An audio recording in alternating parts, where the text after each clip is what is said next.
What's up, Starcraft fans? This video is brought to you by Lucerna Sempiternus, who is supporting me on Patreon. Pulse Cannon tier supporters or higher are guaranteed one video redemption per month. This month he gave me an option, a challenge, whether I do a mutator with, or a challenge with 10 mutators, or I play versus someone in Nexus Co-Op. They changed it, check it out. So the Nexus Coop guys uploaded a new version and they finally added a hyphen between co and op. So it's now co-op. It's no longer coop. So it is now Nexus Co-op when you search for it in the arcade. Anyway, you know that I don't like playing against other people. So I've chosen the 10 Mutator challenge. In this challenge, he said that I have to pick Nafash. The commander is Nafash. The map is Missed Opportunities, and 5 of the mutators have to be Nexus Co-op specific mutators, not the regular. The rest of the 5 can be regular, but the minimum of Nexus Co-op mutators is 5. So let's go to the lobby, start the game, wait for the countdown, read through this information, very nice. New Commander Janara, new Commander Niadra, ooh. Some of you guys have been telling me to have a look at these guys. I have looked a little bit at Janara. The Purifier Beam, apparently she has a Purifier Beam that's permanent?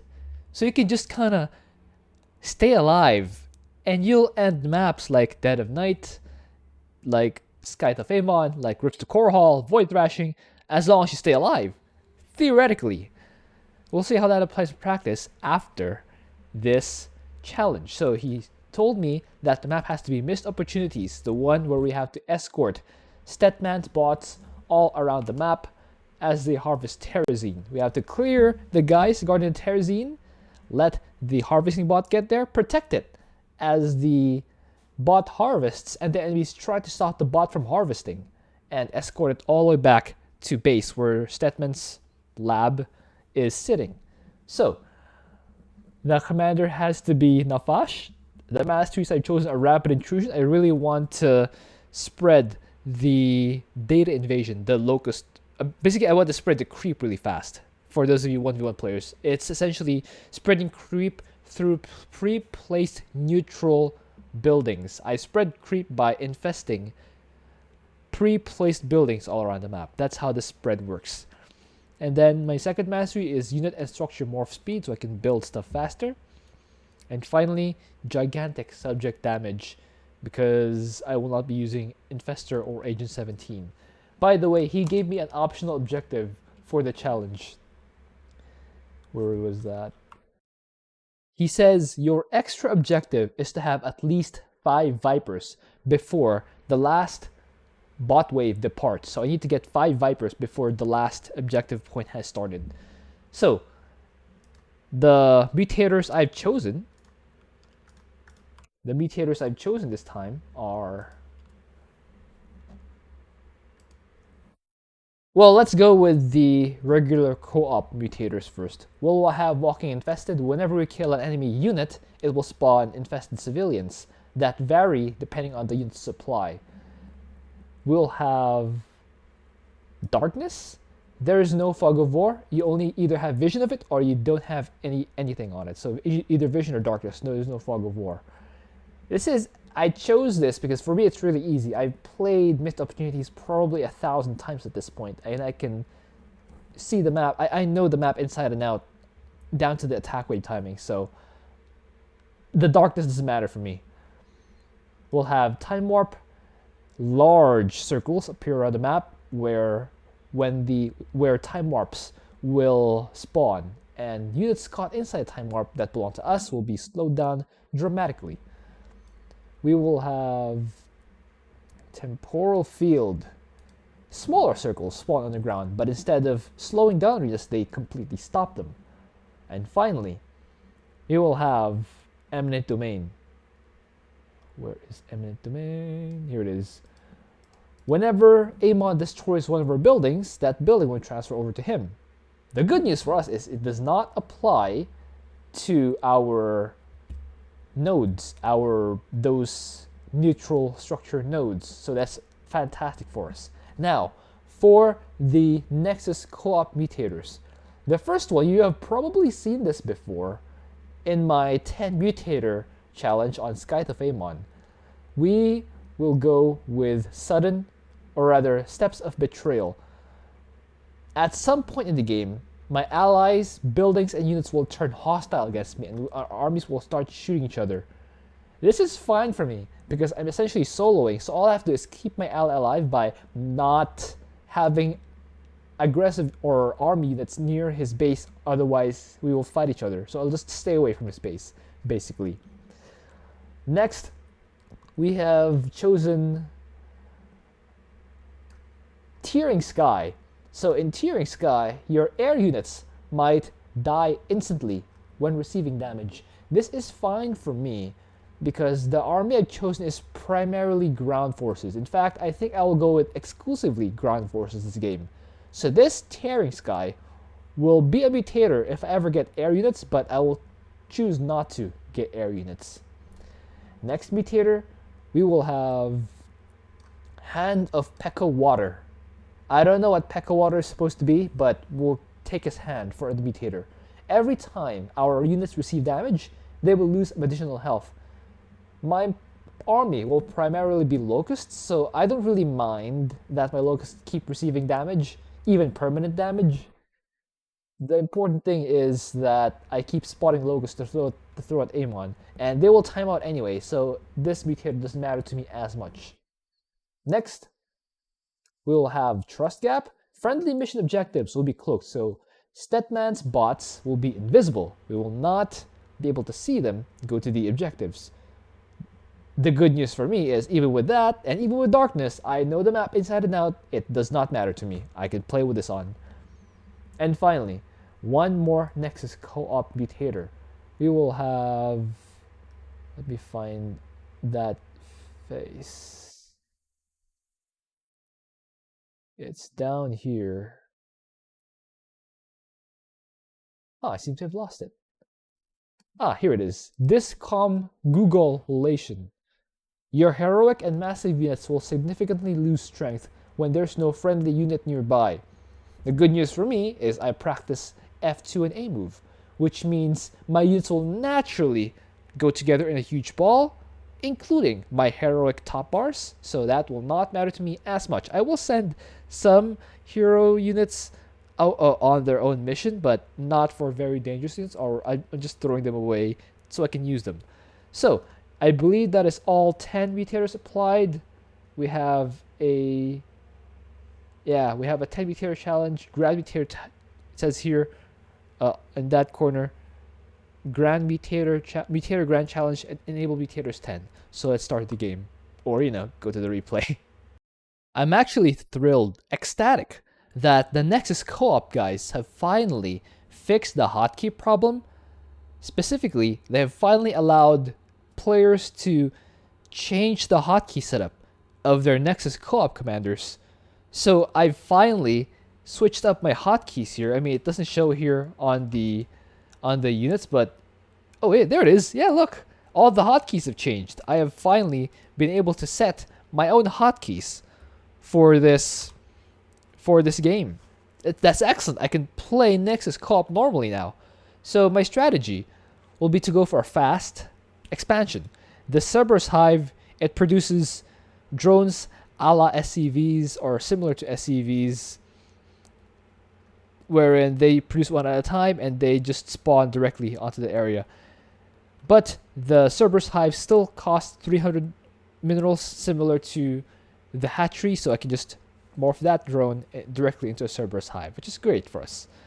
And then I start harvesting, or I start producing these Cerberus extractors out of the drones, similar to 1v1, but not similar to dissimilar from 1v1. These extractors will harvest gas automatically. As you can see, they have those little firefly things that will allow me to just produce or get my gas counter up. I will use that gas primarily for the Nidus worms or Nidus stuff. Spawning pool has started. The spawning pool is probably the only tech building I'll rush for now. I will make a couple of queens because the queens will be able to help produce my army faster. So how I produce my army And how I spread my creep is the same. I take over these Cerberus nodes, these pre-placed buildings all around the map called Cerberus nodes. And when I take control of the Cerberus node via clicking it from a Cerberus hive or one of the controlled Cerberus nodes, creep starts spawning all around it. And that will allow me to just spread the infestation further. You can see it costs 20 minerals, approximately 20 minerals per infestation. So I can just push it forward. You can see this queen now. It just injected that Cerberus node, and the Cerberus node now spawns locusts. So that's the strategy. I spread creep via the Cerberus nodes. I stand queens near them, and the queens will inject the nodes. And when the units come nearby, or when enemy units come nearby, the locusts will start spawning out of it, including air units, or air locusts. That's pretty good. So that's going to be the strategy for this game. But, of course, I have more units to speak of, such as this Hero Immortal for the Zerg, but for some reason, I don't know, maybe I'm just lazy, but I choose to spawn my Hero Immortal to basically rock slap for me.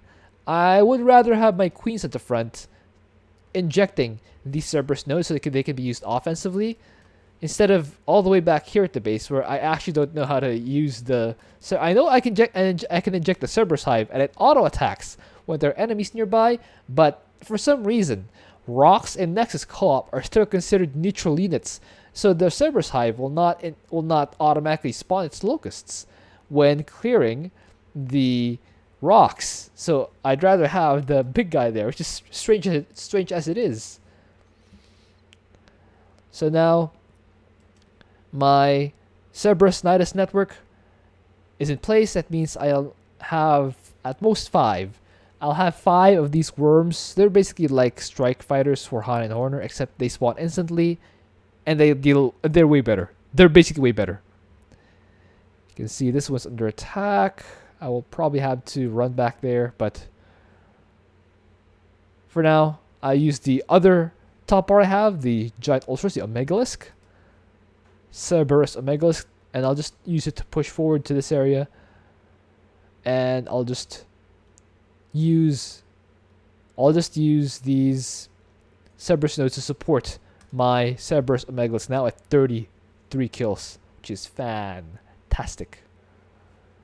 Meanwhile, I spread creep this side. Just keep using... I don't spread creep using the queens, by the way. The queens for Nafash are for army production. You inject the nodes to produce locusts. The way you spread creep is to select an active node and activate or infest an inactive node. So just keep spreading. And use another Omega Worm here. I can make at most 5 of these Nidus networks. And you can see they spawn Zerglings, they spawn Hydras, and they spawn Banelings. And they'll deal pretty decent damage to this area right here. For the time being, I'm just spreading. This is basically the entire game. Most of your attention span for the entire game will focus on activating inactive nodes around the map. You can see I'm just looking around, just activate that, just activating the inactive ones, and spreading the creep. You can see I'm basically a third of the way across the map now with my activation, and I've pre-cleared the third set, which is pretty nice. I've also gotten myself the Evolution Chamber and gotten the first attack, this leftmost attack here, that will improve my locust damage. They are my basic army. I should upgrade them. It only makes sense. Inject these nodes so that they can spawn more of these locusts. I do lose some queens here and there, but I can just remake them from the Cerberus highs. I know I can just use some sort of teleport or a spawn point thing for my Cerberus high, but it's fine. I've chosen not to because I'm too lazy to press a button. And I know it's ultimately better if I just activate it. Just, I'm way too busy just clicking the Cerberus nodes. And, it's not really top of mind for me to think of using that rally point thing, because essentially you have to keep re-rallying it depending on where your queen, or where you actually need your queens. But anyway, enough about that. There's another building here, the Cerberus AI, where you can select random abilities for your first top bar. I've chosen basically the nuke top bar, the bottom right one. That will allow me, if I select this top bar and click it on Cerberus node, the node will detect a nuke, which will disable it, but deal basically a nuke damage. Spawn another Nidus here. Just use the Zerglings, Banelings, and Hydralisks to clear whatever there is to clear down here. It's pretty decent. It's a pretty decent army. You can see the walking infested. I almost forgot that there were mutators here. The only thing I really noticed were the walking infested, and I guess those air locusts do fall really quickly because of the tearing sky, but they're free, so I don't really mind losing them. Eminent domain. The good news for me is that whenever the enemy destroys one of my nodes, or even one of my when they destroy one of my Nidus worms, I think it does respawn for them. I think so, but as you can see, it times out very quickly, so it doesn't matter that much. Besides, they can't unload anything from it. The nodes or the networks are in my base, so it doesn't matter. They can't unload anything from it. Just keep pushing the creep. You can see I have upgrades in production, more drones to saturate this base that for some reason is still undersaturated. Just, new player things.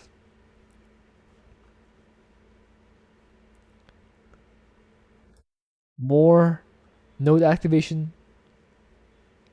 I split some guys here, but notice that attack waves coming through here, so I activate this node, and it will start spreading those guys, those locusts at the enemy. That is fine. That is absolutely fine. At some point, I think my ally will start turning hostile. That is the Steps of Betrayal mutator. And the good news for me is I've basically not activated any of the Cerberus nodes near him, so we won't have to worry about fighting each other. I once again used the Omegalisk, and this time I've used this Nidus worm to have yes beside it, so that it will not have this Comgugulation debuff, or it will become significantly weaker. There we go. The good news is for these air locusts is that there's no anti-air nearby, so they won't weaken that much. But this guy is actually alone, so it will be significantly weaker. You can see it doesn't quite one-shot these guys, and now it's surrounded by 2 attack waves instead of 1. So I kind of just scramble back here. Queens are on the way. I should probably switch off this thing that I used to take out the first bonus. But the top bar has bought me time. Start injecting these things. I could lose a couple queens here and there. I'm floating 1,000 minerals. I can activate the autocast on the data invasion, on the creep spreading. The thing is, I've chosen not to because I know that they will at some point take over these nodes near my ally's base. And I do not want those nodes infested when the Steps of Betrayal mutator becomes active. Just keep reactivating these ones.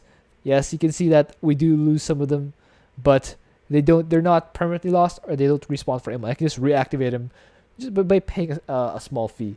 That's absolutely fine. That's absolutely fine for me. 1530 wave will be here soon. I do have 2 of these Cerberus Nidus nodes available, or Cerberus Nidus worms available.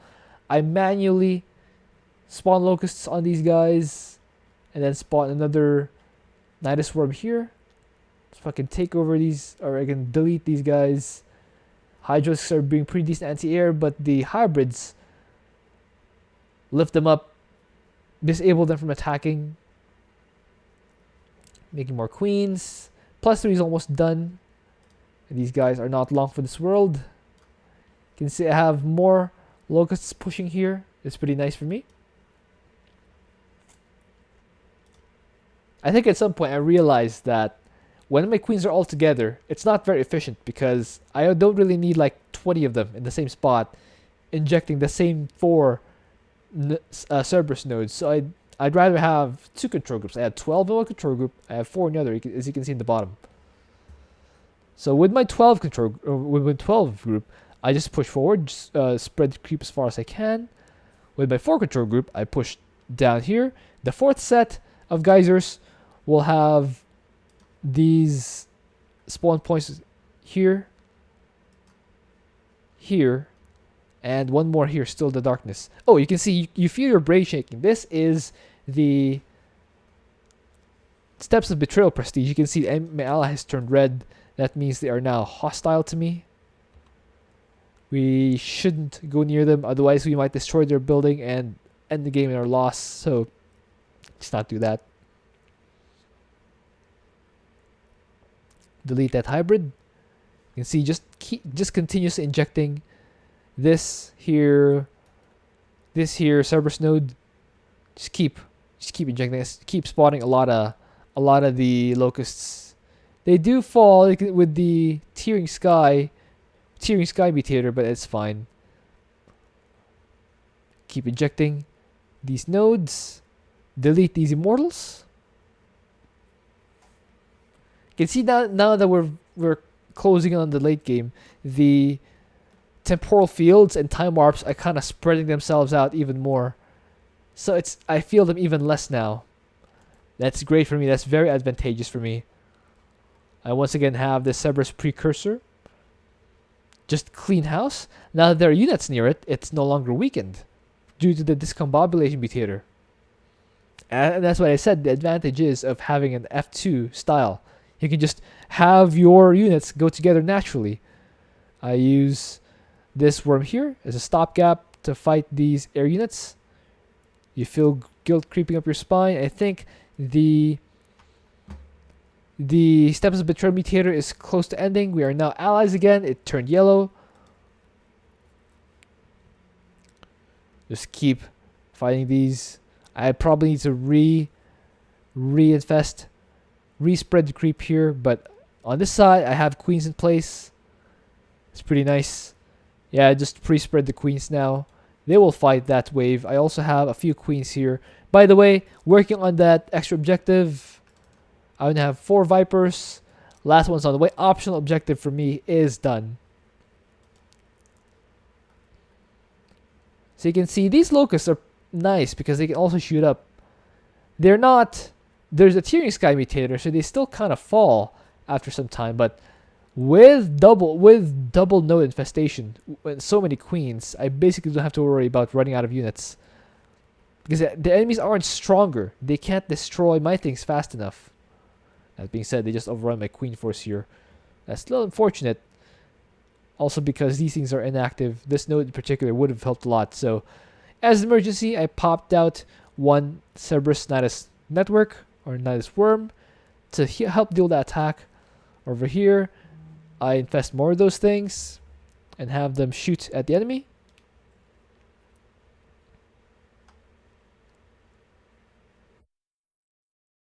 And then that should be, I think that should be the last wave. Next on the agenda, we will take care of the second bonus.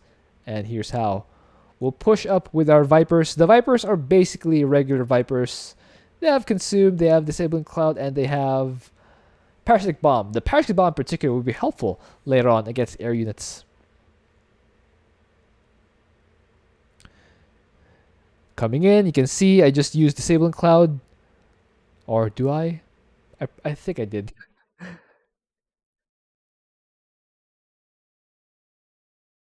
Because as you can see, I know Eminent Domain is active, but my plan has changed. These Cerberus hives are also a great source of locusts. So what I've chosen to do is just really spread my queens apart to cover this side, and this side. I'll have queens there. I have 30 queens in total. I'll have 10 on each side. You can see disabling cloud is active. I spawn these worms here to clear a path for my army. My original intention was just full clear this whole base up here, but I might run out of time. Especially with eminent domain active, I do not want Amon to take control of these Cerberus hives. That is certainly not in the agenda for me. What are these Hydras doing? I think they have a shoot back ability or something. No, just frenzy? That's insane. Anyway, I just move my queens now. Getting shot a little bit, but that's fine. Ooh, this guy has some sort of buff. Broodmother resurrected in Project Cerberus. Whoa. Broodmother resurrected in Project Cerberus. That's really cool. I've never seen this before. This queen is cool. This queen has 48 kills. Holy, how did it get there? Where is this queen? I gotta watch this at the end of the game. 48. This guy has 20. The most have 0. This guy's 48. Wonder what those 48 were. Got some annoying infested years I might as well use. Or activate that temporarily, then deactivate it. That's fine. As you can see, I have 10 queens here, 10 queens here, 10 queens here. They have my base pretty covered. I even manually infest these terminals, these Cerberus nodes, so that I can have more locusts. I also drop down this big guy so that it can sort of anchor my defense. Where's that 48 kill one? Did I lose it? Oh, here it is. It's at 49 now. That's insane. So you can see my queens do inject this Cerberus hive, and they do spawn so many locusts. You can see another inject going down here. The nice thing about Nexus Co-op is that injects are autocast. So they kind of just do the casting themselves. I should be using these Vipers. There we go. Parasitic Bomb thrown down alongside a couple of disabling clouds.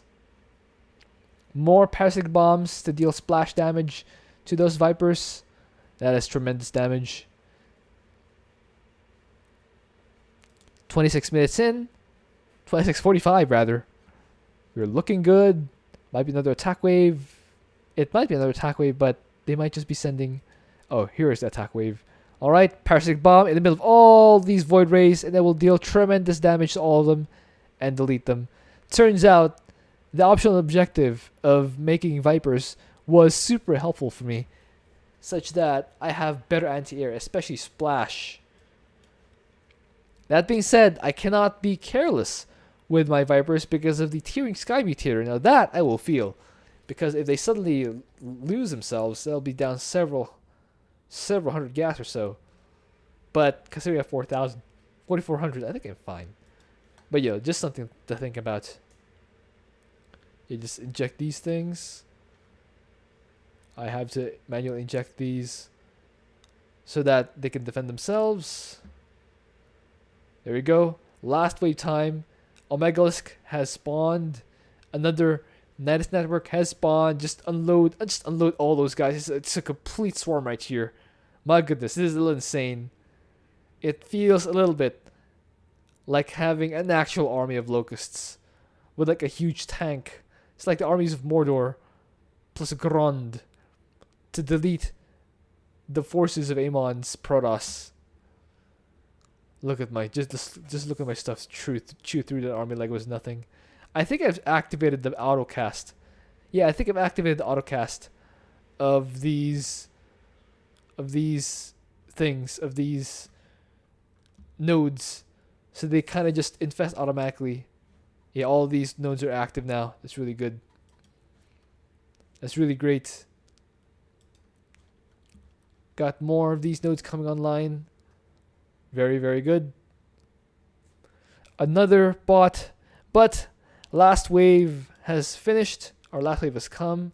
We are now just cleaning up the rest of the map, and with that, the invisible bot will get into the lab, and that will end the game for us with 10 mutators. It's pretty nice that there were 5 easy Nexus Cube mutators that I can just circumvent, especially on this map, because there are some of those that sound absolutely brutal, and I'm not sure I'll be able to do that with a Nexus Cube commander.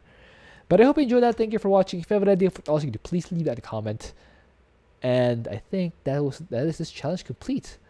Alright, I just hope next month he will redeem. I haven't checked out Niagara yet. I might check out Niagara if Lucerna Sempiternus requests. I might also check Janara, but that Purifier Beam, I had a game or two with it. It seems insane. I'll see you guys next time.